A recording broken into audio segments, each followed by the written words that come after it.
Hey everyone, I'm Wyatt McAfee. Thank you for tuning in this week to Building the Ozarks. This week I'm here with Aaron Wyssmann from Alair Homes. Aaron, thank you so much for joining us. This is kind of our actual inaugural episode. Just after, last week we kind of did a promotion. Aaron, obviously you and I know each other fairly well at this point from a professional standpoint, but absolutely. First and foremost, I just want to say thank you for taking the time to be here today. Aaron, if you wouldn't mind, just kind of tell us a little about who you are, what you do, and obviously your company, Alair. Yeah, well, thanks for having me on and being a part of this podcast. So, I've been in the Ozarks, moved here in 1994, so been here a long time. I was a sophomore in high school, graduated from Nixa and kind of went to MSU and stuck around here. I loved building things. Started out, though, going through school and was a high school math teacher at Parkview and Central for 11 years and just had that entrepreneurial bug. And so went into construction again. And recently, a couple years ago, merged my company with Travis Miller. And we just build custom homes and do large scale renovations. Okay. Just for reference, 1994 is when I was born. So, I'm a little older than you. No, that just resonates with me well. So it was a good year. So that's good. Coming from a teaching background, obviously, I tell people I'm thankful God made people like you, because if it was up to people like me, things wouldn't run nearly as well as they do. But do you find that, that desire for education and those sorts of things, does that play into your business as far as, part of the reason we wanted to start this podcast, like I mentioned previously, is just I don't want to say the lack of education that's out there when it comes to all things building, right? It's readily available if you go find it, but like with most things on the internet these days, are you getting it from a reputable source, right? Does it actually play into what's happening in our world today? And so do you find that education is a big part of what you do, Aaron? Yeah, absolutely. At the heart of everything I do, I have that heart of a teacher, and so, people come with a whole lot of questions and so, our job, right, is industry experts and that's where we got to know each other, was through the HBA. I'm a part of that. And, so that's a great group of builders who, they're doing everything they can to produce the best product and educate customers. And so, it's a great thing to be a part of that organization and this industry. So, well, and, that is with what I do for a living, you're always dealing with preconceived notions, right? Whether or not people talk about them. And it's just one of those industries where unless you really are dealing with it on a day-to-day basis, there's, just, again, a lot of not necessarily wrong information out there, but not always accurate information, right? And it has been a very pleasant experience for myself and the rest of our team to get involved with the HBA. I really didn't know, one, anything about it, two, how much of a role they actually play just between our industry and the public. Obviously, the ladies over there, Lori, Chelsea, Courtney, Ashley, they're phenomenal. If I can, yesterday I happened to stop by their office and just say hi, and Lori came out and found me and had to give me a hug. So we have an awesome staff over there for sure. And it's really been just, I would have figured with a bunch of people who are doing the same thing, right? Like everyone always assumes that you're just dealing with competition. And that is so not the atmosphere that I've experienced in any way, shape, or form. We went to the home show a couple weeks ago and 150 vendors, all there. A lot of them are in the same industry. And it, to me, genuinely felt like just a bunch of friends getting together to talk business, right? Yep. And just how welcoming some of the members have been. Before joining the HBA, I never would have had a reason to talk to you, Aaron. Right. Yep. And I was True. telling someone on our team, I was like, Aaron's awesome. We get together and just sit around and chit chat about our kids usually whenever we're at events. So, that aside, so, I've got some questions here, Aaron. They're pretty laid back. One of the things that we hear a lot in the sales world is you got to understand your why, right? And I've always felt that that's kind of one of the things I was taught early in my career is ask good questions. And asking somebody's why is not, I think, a great question, but it is just an easy conversation starter, if you will, right? So what is your why? I know you mentioned having a entrepreneurial mindset. Is that really what is kind of your driving force? I know you have a family. I mean, where's your motivation and obviously bringing your principles to your business? Yeah, it's a great question. Well, so I am a believer in God and a Christian, and so I believe that at the heart of me, I'm wired to do certain things, and I just happen to love building things. So, when I was a small kid, I was always taking things apart and putting them back together and just seeing how things worked. And so that's just the way that my mind works. And so, at the end of the day for me and what wakes me up is I just love to impact people's lives in some positive fashion. And I just happen to get to do that in building and in this industry. I constantly say I love what I get to do with who I get to do it with, right? And so people who call us up for looking to do a project, quite honestly, we don't work with all of them because maybe we're just not a great fit. Either from their standpoint or from mine, and I want to go home and sleep well at night and enjoy what I do. And again, love who I do it with. So, yeah. No, that resonates with me a lot. I tell people I've been fortunate enough to have 2 careers in my life that I have loved, right?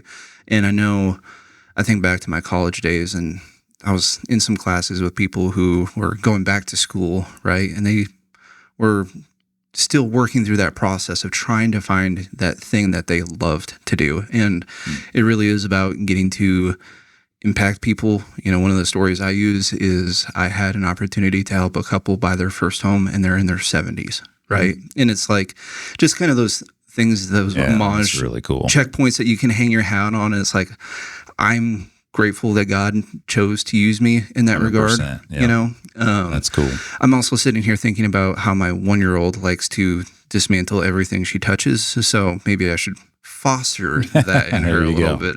Yep. Legos. Yeah. Except for then, unfortunately, I'm probably going to end up in the ER after stepping on one of them in the middle of the night. In the middle of the night. So one thing we haven't touched on yet, obviously we've spoken briefly about the HBA, is you're the president of the current board, right? That's correct. And so obviously you do have a voice and an impact in what the HBA is doing. And so could you share a little bit just about what brought you to the point where, being on the board was a decision that you wanted to make, what your involvement there has really kind of helped bring about in the community, and then also what misconceptions people might have just about building in general, right? Because obviously a big part of the HBA is to kind of be a voice in the community, and here we are sharing those opinions. Yeah. Yeah. So, I think ultimately the HBA is, its whole purpose is to essentially promote the building industry. So, there's, residential construction is one of the key backbones to our country, right? Yeah. I mean, to that point, right? Like, that's amazing that 70-year-olds can buy their first home. That's super cool. And so to that end, right? At some point in time, there was somebody that built that house, right? And who built that house was anywhere from a number of probably 50 to 100 people, right, touch that house. And so it employs a lot of people. It, gives people opportunity. I mean, that's, when I, again, being older than you, when I was in school, it was just drilled into me over and over and over. You got to go to college. You got to go to college. So like my generation was like, you got to go to college. And I love the fact now that, we have this point or this, part of our culture, if you will, that doesn't see trade schools as the lesser than, right? And so, man, you can make a great living in the trades and doing the things that I do. And I'd love to strap on the tool belt on the weekend and do something around the house. But so, yeah, the HBA is there to promote just in general the construction industry and the great things it does for our economy and our culture. And then too, the other piece is just really education, kind of like what you're talking about is, the whole reason that, we do the home show is so that, people can come down and they can talk to several of my colleagues, right? And ask questions and, again, there's a million ways to do different things. So you maybe have a conversation with one company and you get this way to do it and you talk to somebody else and it's this way. And so you can decide what's best for you. And so that's the role that the HBA plays is just educating our community. And so, yeah, the other real big piece that, isn't so much in the forefront of what we do or promote, but right now we're going through code cycles, changes with several municipalities and counties, and so we have a very active committee there looking at what the code changes are and making sure that makes sense for our public. Because at the end of the day, the NAHB, the National Association of Home Builders, they put out a lot of great data and information. And, I can't remember the exact number, but I think the one I most recently saw was for every $1,000 of increase in cost, that takes out an average of around 200 and I think it was like 215-ish families that can't purchase that home. Yeah. And so, we want to build quality homes, and that's one of the things that in the HBA we vet our members so that there's minimum standards that folks have to meet in order to become a builder member. But so, we really want to protect and not, unduly increase the cost of a home such that those folks in their 70s can't go purchase it, right? So that's a little bit about the HBA and what we're doing. And I was asked to be a part of it, and I jumped in and been there a long time now. And they kind of sucker you in a little bit, don't you they? Get suckered in, but it's just a great organization and does well for the industry that I happen to love. So, no, and thank you. That was. I could not have written a better answer to that question.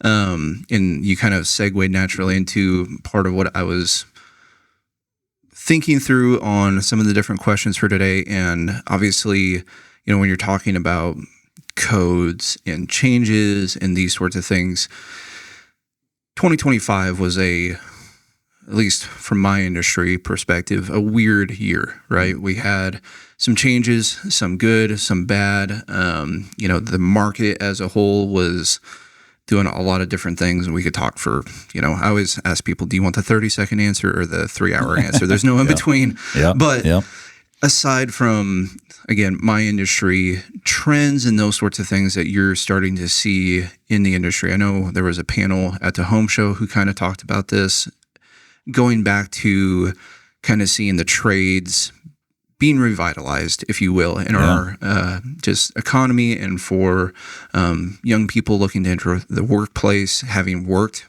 in several trades throughout my life.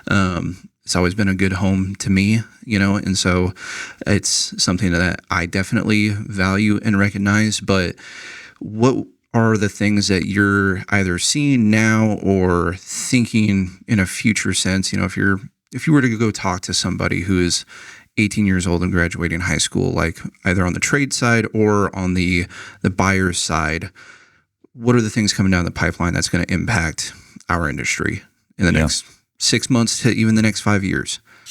Yeah. So, I mean, I think the biggest thing, right, is just truly cost is one of those things. Obviously, in 2025, we dealt with the whole kind of tariffs situation. And so, from that, there was a lot of unknowns. And so I think that, slowed our industry down a little bit and plays into things. And so, I mean, I think even in Springfield, right, I know that one of, the city council talks about that, our population is becoming more of the number of homes that are rentals continues to kind of grow, right? Yep. And so home ownership is such, again, a backbone to our economy and what we as a nation stand for. And so I think it's just key to just look at some of those things in regards to costs. So, in terms of trends, we obviously in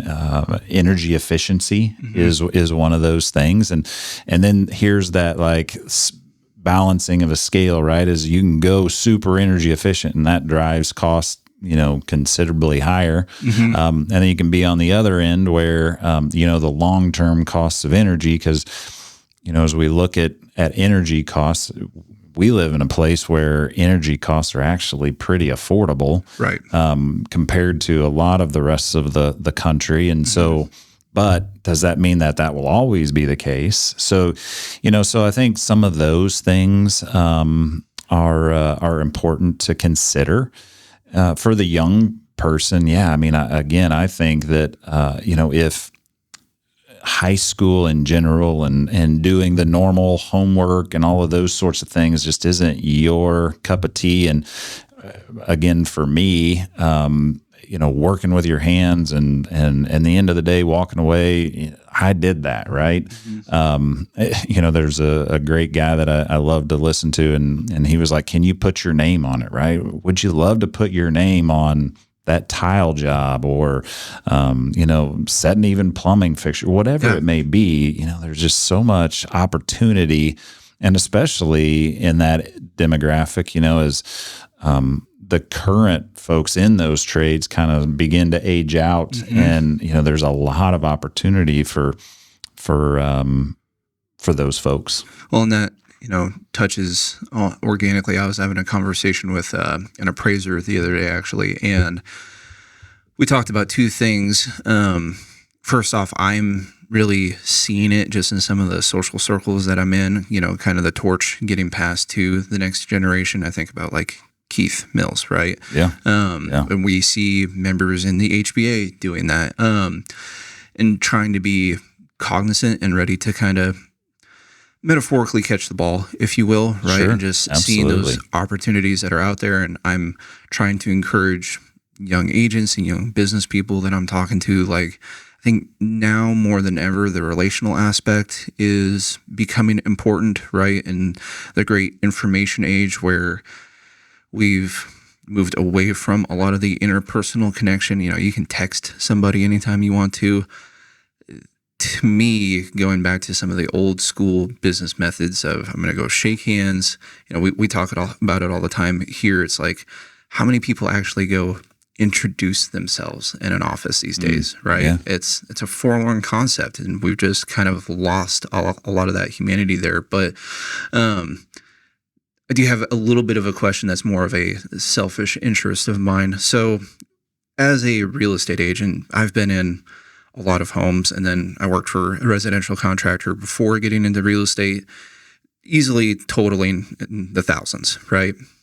And I got asked a question last year, and it kind of broke my brain a little bit, if I'm being honest. This young man I was talking to, he goes, Wyatt, have you ever walked into a house and you were like, this is the house that I want to own? And I was like, no. And that's not like a subjective thing in a lot of ways, because when I'm doing my job, that's the last thought that crosses my mind, right? I'm there for my clients' sake and to meet their needs.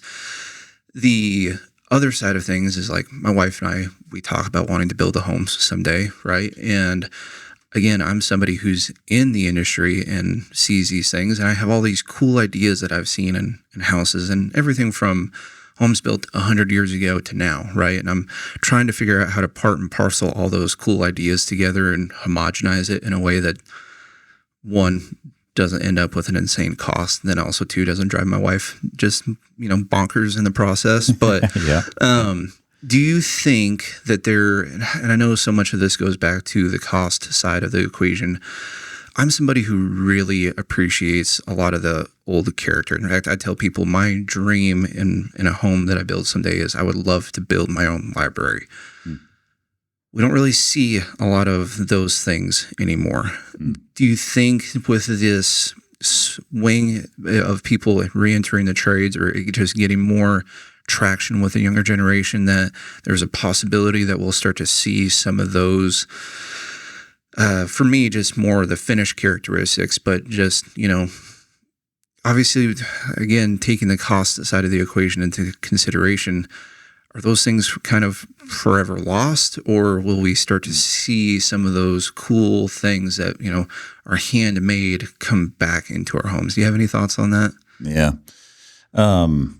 I mean, I sure hope so, right? And that's what is fun about what I get to do in working with clients and that more custom side of things. It's, the ideas that people come up with and then put into their homes is really cool. Right now that very similar but a little bit different is we have a house where these folks, and specifically him, has a pretty incredible bourbon collection. Mm-hmm. So they're in their basement. We have this hidden door that then leads into this. It's going to be, all dark paneled and lit up, kind of a cool place for him to drink bourbon with his buddies and play some cards, I believe. So, it's fun to see that. But so, yeah, I mean, I do hope and love that part of what we get to do in regards to creating the cool things that are different and unique. Yeah. So. Well, and you'll have to give me his address so that way I can go pester him. So, yeah. Yeah, I know a guy who actually converted one of his bedrooms into a speakeasy, and he was asking me, he's like, "Do you think this will help my resale value?" And I'm like, depends on the person. 100%. Yes and no. Well, part of this podcast, Aaron, is obviously I want it to be a value to you, right? Mm-hmm. And so as we head through 2026 and, you talked about whether it be at the home show or those sorts of different things for Alair and speaking to our community in general. One is, I hate to say this because it's, again, I don't think it's the best question, but is there a particular person that you feel Alair just works well with from a customer basis, or, just kind of who do you mesh with organically? The typical sales question they have is, who's your ideal client? Yeah. And it's like, I don't know, somebody who is alive, preferably. Yeah. But, at the end of the day, I want to make sure that I'm helping to support the members of the HBA. And so what can we do to try to connect those people with you? Yeah. So number one, I always say that I don't like to work with crazy people. So if you're those crazy, are my specialty, man. Yeah. So if you're crazy, there's a lot of other folks that I'd have you call. But if you're not crazy, no, in seriousness, yeah. I mean, the big thing for us is, we're all about that education. Mm-hmm. But the big thing for us too is at the end of the day, we have a client that we built a home for, and down the road, he had some other folks that had somebody else, and I don't even know who this was. Is down at the lake, but he's like, I'm not even on speaking terms with my builder, and for us, we absolutely want, we basically say that for 18 months to 2 years, depending upon how large a project is. And I guess if it's a remodel, it's maybe shorter than that. But, Sure. It's basically kind of we call it a short-term marriage. We spend a lot of time together. There's a lot of decisions and a lot of conversation and communication that has to happen. And so, at the end of the day, we love to build a relationship with folks, and we love it that'll, ongoing, we'll, Travis, we'll go play golf with folks. I'm not much of a golfer, but,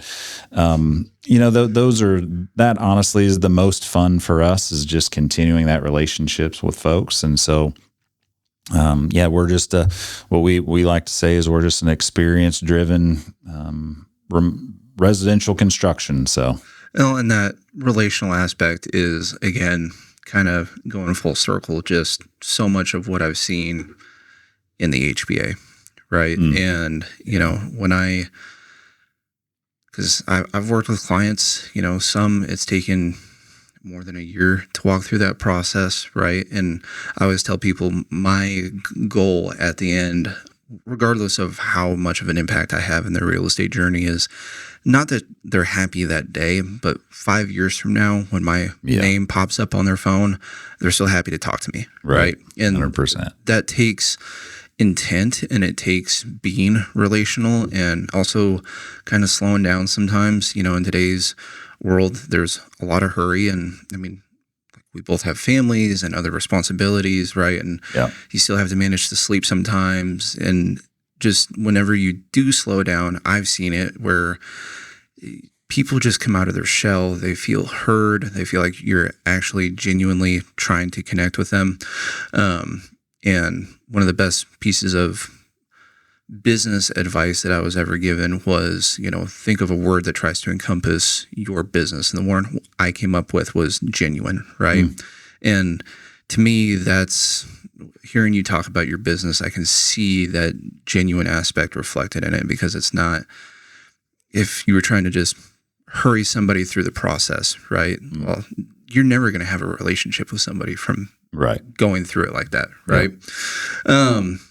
So, Aaron, I don't want to take too much of your time. We're going to try to get this wrapped up, but just kind of headed towards the end of the conversation, for people who might be considering, 2026, 2027 being their year to start their dream home, what are some pieces of advice that you could give to help them prepare, make sure that they're really starting this project on the right foot? Sure. Yeah, I think the biggest thing is it is always helpful to just know, what I like to say is, what you want and what you don't want, right? So those are the big things in regards to that. And then obviously, have a budget, in regards to, and some people, that isn't as much of a concern. They just really know what they want, and that takes a certain amount of dollars. But yeah, I think, that's in this world of social media. I personally am not on social media much, but I know in Instagram and all those different places, you can kind of gather those ideas. And so it's just very easy in this day and age to kind of assimilate that all. And then, myself, or again, the great colleagues that I have in HBA, do a great job of just walking alongside folks and helping that to come to fruition. So I remember when I was working in the contractor field, I went to this house for a bathroom remodel quote, right? And I walk in, and husband and wife were talking through things, moving a wall, redoing the shower, this, that, and the other. And then we started getting into some of the fixture conversations, and the wife was like, well, what do you recommend? And I just looked at her and I was like, what? Yeah, lots of choices out there. It's not my bathroom, right? And obviously, there is a certain aspect of my job then and my job now where, like I mentioned previously, resale value, people try to be strategic about some of the decisions that they're making, especially more on the remodel side, I would say, if they're being intentional, trying to move towards an objective. But I also know how much easier a project is when you have a clear vision, right? And when somebody can come to you and they can communicate that, I always would just tell our customers, like, go on Pinterest for 2 hours, Right. look at 800 bathrooms, and then send me a picture of the one that you like, and I can figure out what it's going to cost from there, right? Yeah. But it is one of those things where, technology, for all of its many faults, does provide an opportunity for us to see some cool stuff. Yes. That's about all that I have at this point. So again, Aaron, thank you so much for just being here, for sharing your wisdom. I just have genuinely appreciated getting to know you, getting to know your business. And yeah, again, thank you so much. For those of you who are local, obviously we're getting ready for Snowmageddon this weekend. So hopefully, that doesn't impact your business too much. And the reason being is because I'm supposed to see you next week at Power Hour for the HBA. But thank you again. And for all of you who are at home or watching this online, thank you so much for your time tuning in. We'll see you in a couple Fridays. Take care.